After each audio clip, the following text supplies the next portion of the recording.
బంగాళాఖాతంలో ఏర్పడిన తుఫాను మరికొన్ని గంటల్లో తీవ్ర వాయుగుండంగా మారనుంది. ఈ నేపథ్యంలో రాష్ట్ర ప్రభుత్వం అప్రమత్తమైంది. ఇప్పటికే విశాఖలోని పర్యాటక ప్రాంతాలను మూసివేశారు. కొండలు ప్రాంతాలు గిరిశిఖర గ్రామాల ప్రజలను అప్రమత్తం చేశారు. ఉత్తరాంధ్ర జిల్లాలో తీర ప్రాంత ప్రజలను తరలించేందుకు చర్యలు చేపట్టారు. దీనిపై మరింత సమాచారం మా ప్రతినిధి రాజు అందిస్తారు. తుఫాన్ ఏదైతే ఉందో తీవ్ర తుఫానుగా మారుతుంది. దీంతో రాష్ట్ర వ్యాప్తంగా కూడా వర్షాలు అయితే మొదలయ్యాయి. ఇది ప్రస్తుతం చెన్నైకి 560 కిలోమీటర్లు, అదేవిధంగా విశాఖపట్నానికి 620 కిలోమీటర్లు, కాకినాడకి 620 కిలోమీటర్ల దూరంలో ప్రస్తుతం తుఫాన్ అయితే కేంద్రీకృతమైనట్టుగా తెలుస్తుంది. నేపథ్యంలో ఉత్తరాంధ్ర వ్యాప్తంగా కూడా ఇప్పటికే భారీ వర్షాలు కూడా కురుస్తున్న పరిస్థితుంది. నేపథ్యంలో విశాఖపట్నంలో ముఖ్యంగా చూసుకుంటే ఆ బీచ్లో ప్రస్తుతం మనం ఉన్నాం. విశాఖ ఆ బీచ్ అంతా కూడా ప్రశాంతంగా ఉంది. మరోవైపు అయితే సముద్రం అల్లకల్లోలంగా మారింది. ఉవ్వెత్తున అలలు కూడా ఎగసి పడుతున్న పరిస్థితి కనిపిస్తుంది. దాదాపు 2 నుంచి 3.5 మీటర్ల ఎత్తుకైతే ఈ అలలు అయితే ఎగిసిపడుతూ తీరాన్ని అయితే తాగుతున్న పరిస్థితిని కూడా మనం చూడవచ్చు. దీంతో బీచ్ అంతా కూడా నిర్మానుష్యంగా మారింది.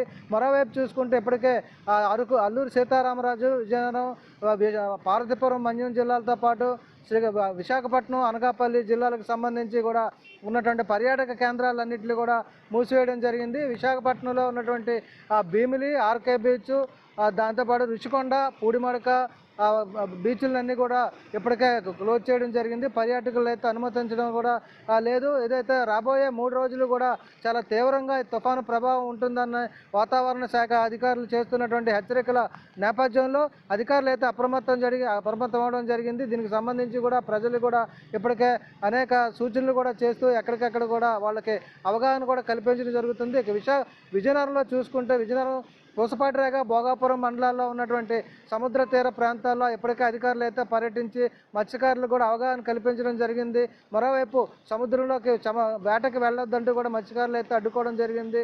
ఆ నేపథ్యంలో మరోవైపు అల్లూరు సీతారామరాజు జిల్లాలో ఉన్నటువంటి పర్యాటక ప్రాంతాలైనటువంటి చాపరాయి, పద్మావతి గార్డెను, అరకు మ్యూజియము, దాంతోపాటు బొర్రా గుహలు ఇవన్నీ కూడా ఇప్పటికే పర్యాటకులను అనుమతించకుండా క్లోజ్ చేయడం జరిగింది. మరికొన్ని గంటల్లో ఇది తీవ్ర తుఫానుగా మారుతున్న నేపథ్యంలో దాదాపు రేపు రాత్రికైతే కాకినాడ దగ్గర ఇది తీరం దాటే అవకాశాలు ఉన్నట్టుగా వాతావరణ శాఖ అధికారులు అంచనా వేస్తున్న నేపథ్యంలో దీని ప్రభావంతో 90 నుంచి 110 కిలోమీటర్ల వేగంతో ఈదురుగాలులు వీచే అవకాశాలు ఉన్నట్టుగా అంచనా వేస్తున్నారు. దాంతోపాటు ఇప్పటికే ఉత్తరాంధ్ర వ్యాప్తంగా కూడా వర్షాలు కూడా కురుస్తున్న నేపథ్యంలో వాగులు, వంకలు, లోతట్టు ప్రాంతాలు కూడా జలమయమవుతున్న పరిస్థితి చూస్తున్నాం. ముఖ్యంగా చూసుకుంటే కొండవాళ్ళ ప్రాంతాల్లో నివాసం ఉన్నటువంటి విశాఖపట్నంలో ఎక్కువగా కొండలను ఆనుకొని కూడా నివాస ప్రాంతాలు చాలా ఎక్కువ ఉన్నాయి. ఆ నివాస ప్రాంతాలతో పాటు అల్లూరు సీతారామరాజు జిల్లాలో ఉన్నటువంటి కొండ శిఖర గ్రామాల్లో ఉన్నటువంటి ప్రజలను కూడా అప్రమత్తం చేయడం జరిగింది. వాళ్ళందరినీ కూడా ఇప్పటికే సురక్షిత ప్రాంతాలకు తరలించేందుకైతే చర్యలు చేపడుతున్నారు. ఈ నేపథ్యంలో అధికార యంత్రాంగానికి కూడా ప్రజలు సహకరించాలని చెప్పి వచ్చే 3 రోజులు కూడా చాలా అప్రమత్తంగా ఉండాలని చెప్పి అధికారులు అయితే కోరుతున్నారు. మరోవైపు చూసుకుంటే ఉత్తరాంధ్రలో ఉన్నటువంటి ప్రైవేటు, ప్రభుత్వ, ఎయిడెడ్ పాఠశాలలతో పాటు కళాశాలలు, విద్యా సంస్థలకు కూడా సెలవులు ప్రకటించారు. దాంతోపాటు అంగన్వాడీ సెంటర్లకు కూడా సెలవులు ప్రకటించారు. ముఖ్యంగా చూసుకుంటే పునరావాస కేంద్రాలు అయితే పాఠశాలల్లో ఏర్పాటు చేసినట్టు అధికారులు చెప్తున్నారు.